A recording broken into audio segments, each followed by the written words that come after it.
giving it a little water in. Been a bit dry recently, and I've still got some of these red mustards. They don't mind it dry. They've been there all winter. We've been picking and now they're growing more. I'm planting these radish and some onions today. Maybe some coriander. I chance it with the snails. Because last time, this early in the season, when I put my coriander in, they just got shorn straight down to the ground. Even though I had my beer slug traps and a cover, put the fleece over the top to help them out. Yeah, they got munched.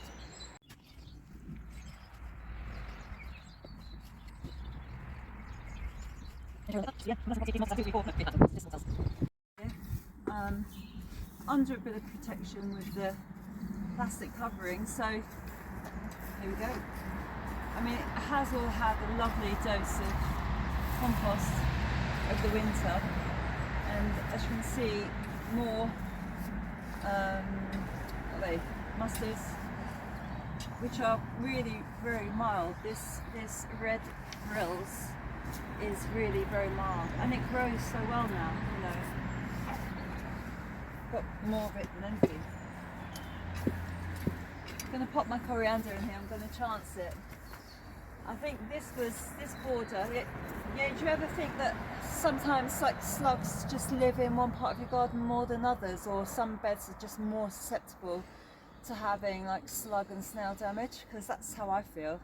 This one, touch wood, and it is the wood, I know, had really lush growth of coriander last time, so I'm going to chance putting my coriander in here. I've still got a few little bits. I don't know if to bother keeping them or if it's just I should just pull them out and start again. Actually, I will pull them out and start again. I have got so much lettuce on the go that it won't be long. I mean, these are hardly doing well, are they? So I'll just scrape some leaves off of them and add them to this red frills. We've got a few chard plants still surviving as well. A few spring onions coming on. They were overwintered. So a little mix. My daughter's down this week for Mother's Day tomorrow, so I can give her a little salad. Okay, so yeah, they are looking a little bit vulnerable, I know, and a little bit leggy, although they've been in a lovely, nice greenhouse, but they're just searching now. These cells are wonderful, but once they become sort of rooted up in there, that's the only growth I seem to be able to get out of, unless I do individual coriander plants. These look like multi-sown. That's about as big as I can get them without coming down watering them twice a day, and they're just really struggling. So I'm going to pop them in and pray that they don't get eaten overnight, and put my little slug patches. And these, I mean, all these are, my dad made these actually. It's like a tub with holes in it so that so the slugs can creep in. Just put a stone in the bottom and then put some beer in there. Slugs can creep in because they like the smell of beer, and you have a top on so that when you water or when it rains, they don't, because that's what happens usually, isn't it? It just gets washed away. So I will fill those up, and if I could put like a slug barrier around the whole thing, I would, but I'm not going to do it today. So these little ones, I will put them back a little bit in a row. I'm going to keep the red frills for a moment, and then some other things can go back. The sun's over that way, and I can put some smaller things in the front. So coriander, as you know, does get quite tall and quite lush. It's about this high, maybe even like a foot and a half. So I'll do a row through here. And as you can see behind me, we have the new greenhouse, and it's a cedar based one. It came second hand on the lorry this morning, so a friend delivered it here to the allotment, and I was going to put it on the other end of, in my last video I said I put it on the other end of the previous, our original greenhouse, but just decided that the other plot has a really open sunny space, so I'm going to put it there. Come and have a look. We've started to put the base down today. This is the roof without the glass. We'll put the glass in, but the sides are still intact. Sides and yeah, all sides are intact with the glass in. It came in one piece, so that's not so hard.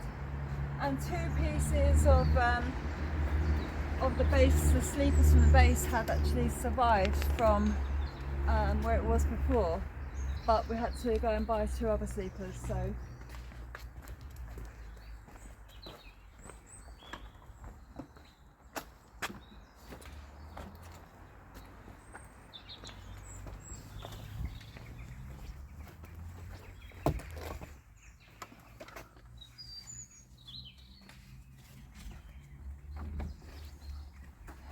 you know when you start one of those jobs and you think, oh, that would be a great idea. We just put the greenhouse there. Well, it's never that easy, is it?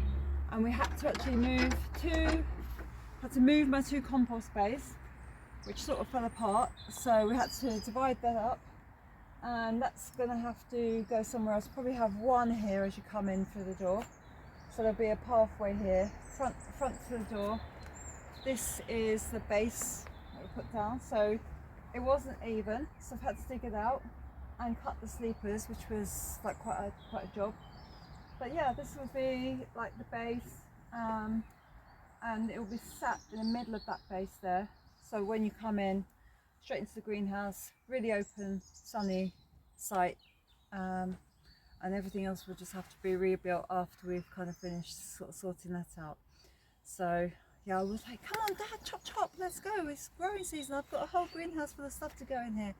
Lots of plants coming on, lots of seedlings coming on. But yeah, it will get done. We've just got a piece missing, so just have to sort that out.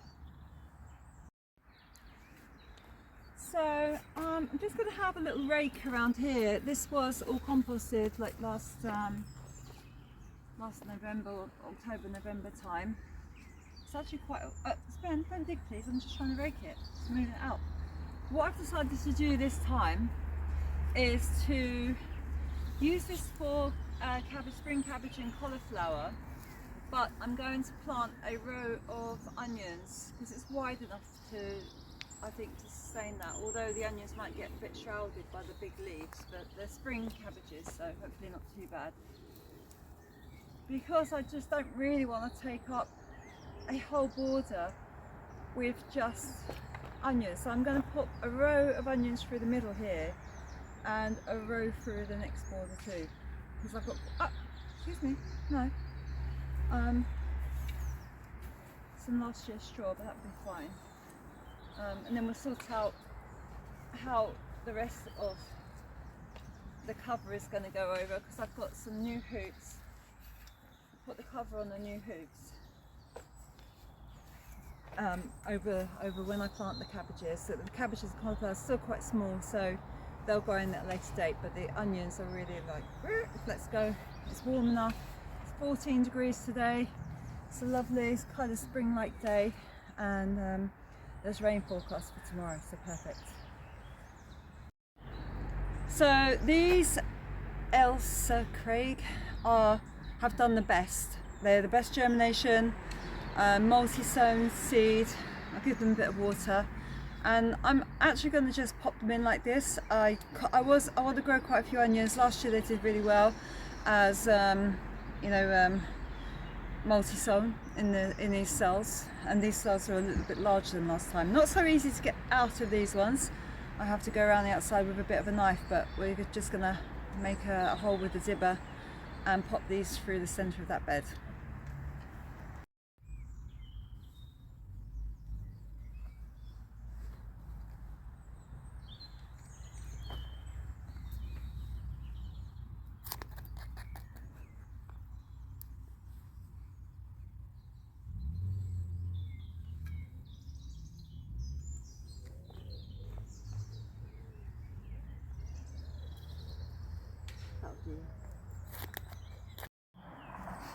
So Yeah, I had to pull up 3 calets, and they are like regrowing on the ones that we've already had. They were amazing, as you can see. They were super, and had a lot of them all the way through from October to now. So they're going to seed soon. I'm just going to take off these little ones. I just slide off these little ones at the top. They'll make a nice juicy little bit. So hopefully you had some calets this year. I used to just use my machete to chop them up, hack them up, but they are so super wide now. That's really hard work. So I've just been using the loppers to get through the sections, and even they are struggling a little bit with just how dense these things are. But I'll chop them a bit smaller than that. Put them on the compost heap. Okay. Made the best of the sun today. Enjoy the weekend. Look at that beautiful sunset. And later, nice and late, like 6 o'clock, sun's going down. So spring's really on its way.